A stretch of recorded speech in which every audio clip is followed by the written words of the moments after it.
Something in me is desperate to explain why someone like me, someone fixated on fiction, fantasy their whole life, suddenly found themselves utterly captivated by the world of motorcycle racing.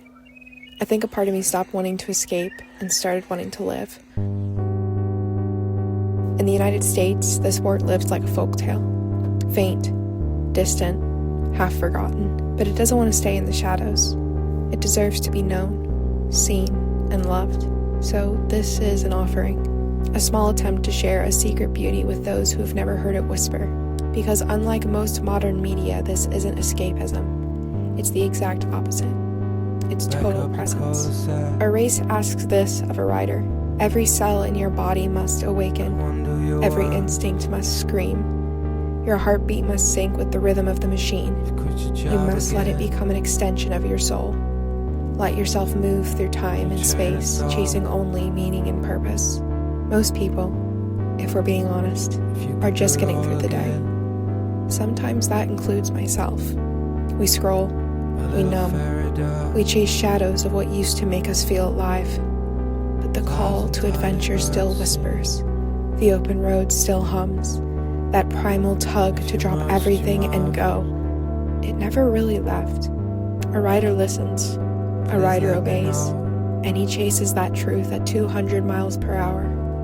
A motorcycle racer lives more in 40 minutes on the track than most people will live their entire lives. It's not just poetic, it's true, because they've tapped into something the rest of us forgot, that life isn't supposed to feel safe. It's supposed to feel intense and terrifying and beautiful.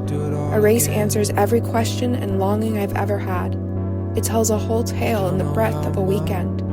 The exposition, the call into the wild, the precipice of uncertainty, the anticipation, the battle, the fall, the rise, the triumph, the resolution, the end.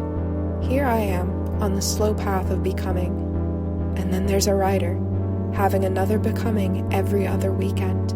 Each race a thread in an odyssey we all secretly yearn for, whether we know it or not. You're supposed to lose. You're supposed to have your back against the wall. And then, sometimes, you're supposed to win and feel every doubt you've ever carried fall away as you cross the line with no one ahead of you. Racing is the purest conversation between control and surrender, between discipline and chaos.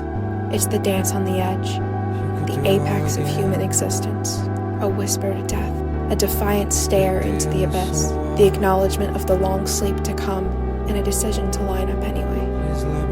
Like grazing your fingertips across the surface of a pool, knowing the water could pull you under, but daring to touch it just the same. And the truth is, you don't have to race to feel it.